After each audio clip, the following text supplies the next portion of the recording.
uyida 8 sudlik yer bor. 6 sudlik ikkinchi qavat bo'ladi, birinchi qavat bo'ladi. Hamma binolarda ham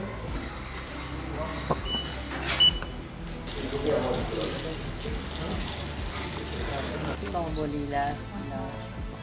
Kadastr xodimlari yigitlar kelishib xatlov qilishyapti. Rahmat ularga ham, sog' bo'lishsin. O'z vaqtida xonadon hujjatlarini to'g'rilab qo'ysa har bitta ota-ona keyinchalik bola chaqalari qiynalmasdan o'sha uy joydan foydalanishi mumkin. Ko'ngli xotirjam bo'ladi.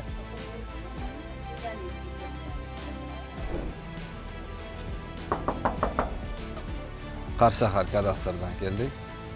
Prezidentimiz 937-sonli qonuni bo'yicha xatlov ishlarini amalga oshirish uchun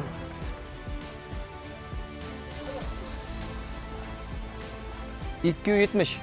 270.